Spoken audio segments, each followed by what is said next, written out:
नमस्कार दोस्तों, एसएससी दिव्य में आपका स्वागत है। आज हम रीजनिंग के पार्ट 31 करने वाले हैं, जिसमें रीजनिंग के 5 महत्वपूर्ण प्रश्न लेके आए हैं जो आपके एसएससी प्रीवियस ईयर में पूछे गए प्रश्न हैं। यदि आप एसएससी, रेलवे या अन्य कोई स्टेट एग्जाम की तैयारी करने का प्रयास कर रहे हैं या करना चाह रहे हैं या कर रहे हैं, तो ये सारे प्रश्न आपके लिए काफ़ी इंपॉर्टेंट है। इस सारे 5 प्रश्न का विश्लेषण के साथ आज हम बताने वाले हैं। इसका अधिक से अधिक प्रैक्टिस जरूर कीजिएगा।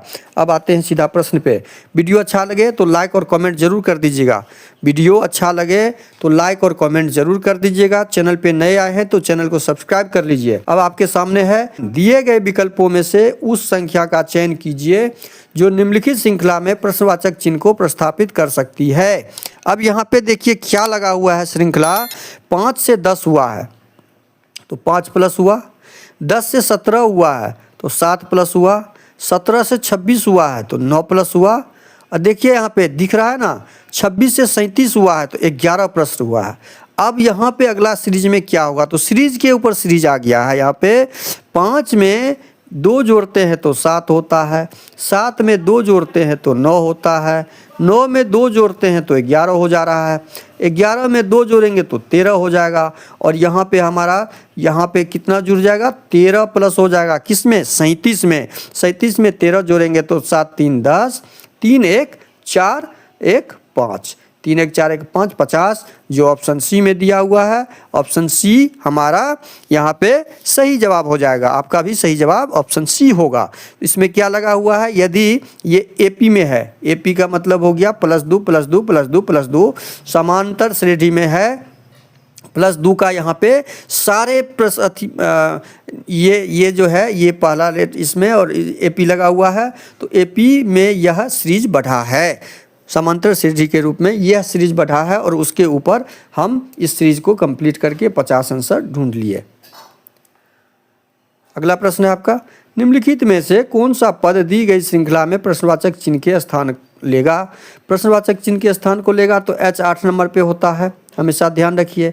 8 से 10 हो गया तो +2 हो गया है, H 8 नंबर पे। इसको यदि हम बड़ा करके लिखें थोड़ा सा, जे आपका 10 नंबर पे होता है तो 10 से 12 आ गए +2 हो गया है। 12 से कितना +2 करेंगे तो 14 हो जाएगा। 14 हमारा क्या होता है, n होता है। n से शुरू होने वाला सारा ऑप्शन है, यहाँ पे आपका सारा ऑप्शन n से शुरू है। तो अब हम क्या देखते हैं, दूसरा लेटर को मैच करेंगे।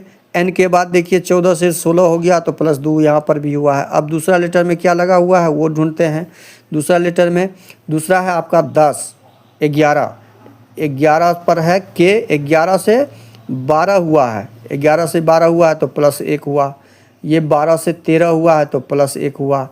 ये 13 से 14 हो जाएगा तो +1 हो जाएगा। और फिर n हो जाएगा। डबल n कहाँ पर है, डबल n सारे ऑप्शन में है। अब हम तीसरा लेटर को मैच करेंगे। देखिए सब में सेम दिख रहा है तो तीसरा लेटर को हम मैच करेंगे। तीसरा यहाँ पे 16 नंबर पर है, 16 से हम आए हैं 14 पर तो यहाँ माइनस हुआ है। देखिए अब इसको हम कैसे ज्ञात करेंगे, यहाँ पे इसको ऊपर नहीं लेके हम नीचे से ले लेते हैं। यहाँ 16 से -2 हो गया है 14, 14 से आ जाएंगे 12 पर, -2 हुआ है। 12 से आ जाएंगे,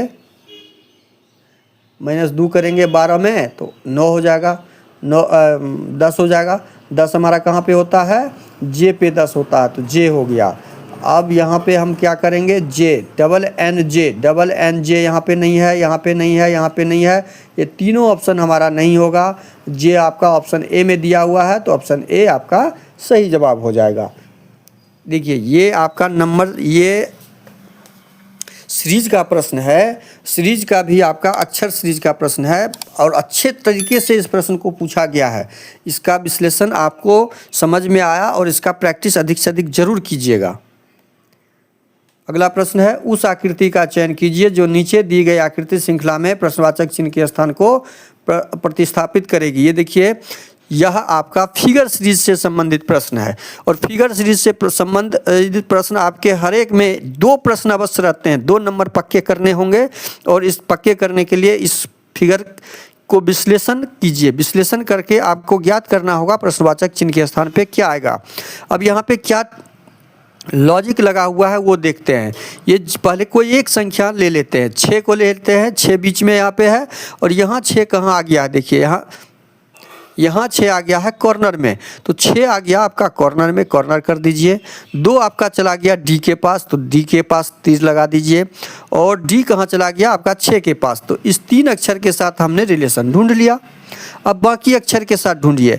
8 हमारा कहाँ पर दिख रहा है, इस कॉर्नर में, तो 8 आ गया 0 के पास, 0 चला गया 8 के पास, मतलब ये अपने आप को एक्सचेंज किया है, ये दोनों एक्सचेंज किया और ये बॉक्स और ए अपने आप को जगह को एक्सचेंज किया है। तो लॉजिक नंबर 1 हम आपने भी ढूंढ लिया और हमने भी आपको ढूंढ लिया, बता दिया। अब लॉजिक 2 क्या लगा हुआ है, इसमें लॉजिक क्या लगा हुआ है वो ढूंढते हैं।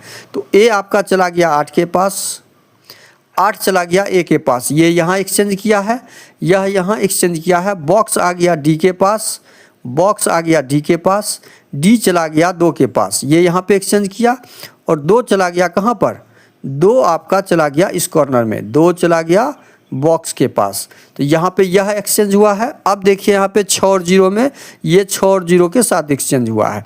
अब यह जब हमने दूसरा लॉजिक भी ढूंढ लिया, इसमें दूसरा लॉजिक ये लगा हुआ है, तो इसमें देखते हैं क्या पहला लॉजिक क्रॉस है, यह 8 2 हो गया है, देखिए 8 2 हो गया है और 2 8 हो गया है, तो यह लॉजिक हमने ढूंढ लिया।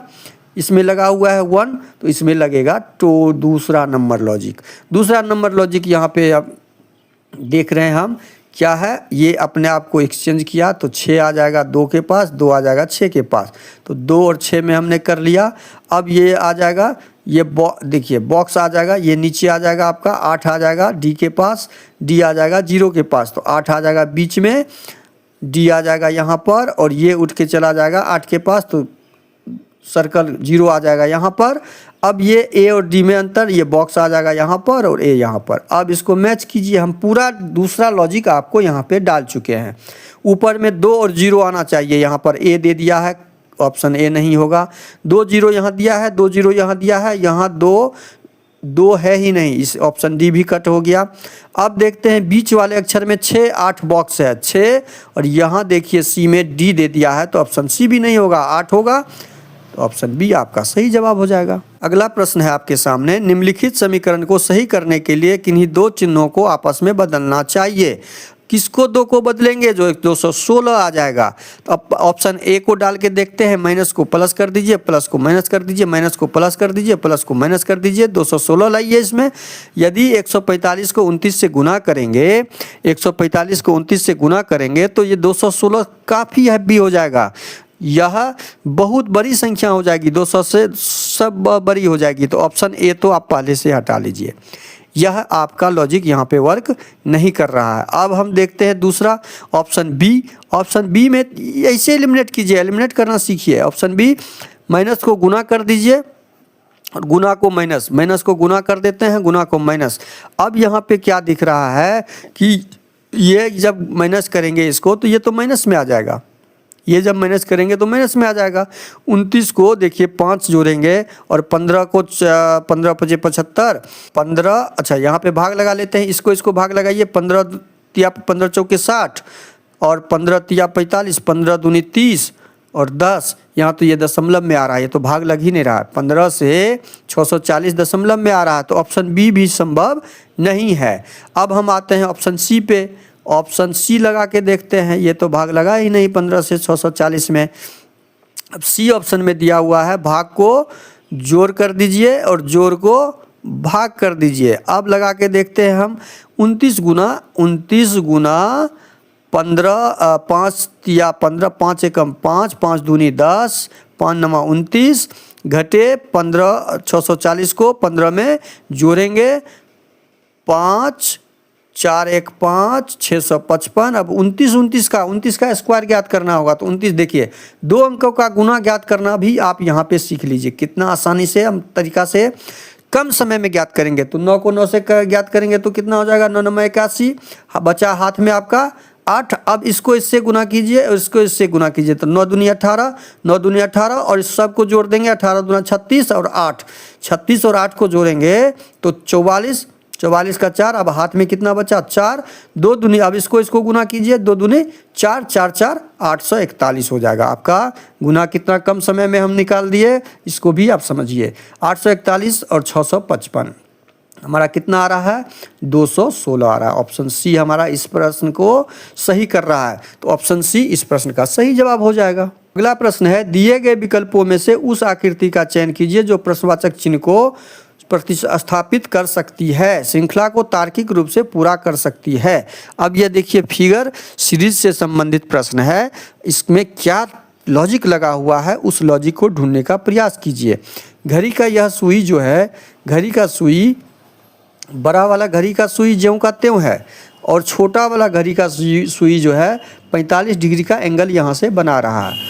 अब अगला जो यहाँ पे ये आया, यहाँ पे ये आ गया यहाँ पर, तो ये यहाँ पे आ गया, मतलब मान लीजिए इसको 1 2 मान लेते हैं, इसको 3 इसको 4, तो 2 से 4 आ गया, तो 1 कदम छोड़ के आगे बढ़ा, उसके बाद इसमें 1 कदम छोड़ के, इसमें भी 1 कदम छोड़ के, मतलब 1 कदम छोड़ के आगे बढ़ रहा है। 2 3 4, उसके बाद इसमें आ गया है 6 नंबर पे, देखिए यहाँ पे आ गया है 6 पर, और यहाँ पे आ गया है ये 8 पर, तो यहाँ पे क्या आ जाएगा आपका 8, 1 छोड़ देंगे 10 पर आ जाएगा। मतलब ये आकृति यहाँ पर बनेगा, ये घड़ी का सुई 10 नंबर पे जाएगा, तो 10 नंबर पे आपका कहाँ पर है, ऑप्शन डी में है। यहाँ पे 10 होगा घड़ी का, तो option C, option B, option A नहीं होगा। यदि डिग्री के हिसाब से देखेंगे तो यह इस डिग्री, इसके साथ कितने डिग्री का एंगल बना रहा है, यह यदि बना रहा है, यह प्रत्येक घड़ी के बीच 5 डिग्री का एंगल बनता है, तो 5 10 15 डिग्री का बनता है। 15 दूना 30 डिग्री पर ये था, 30 डिग्री पर फिर घुमा, 30 डिग्री पर ये घुमा, 30 डिग्री पर घुमा, ये ऐसे घुमा है डिग्री से यदि हम मापे तो इस प्रश्न का सही जवाब ऑप्शन डी हो जाएगा।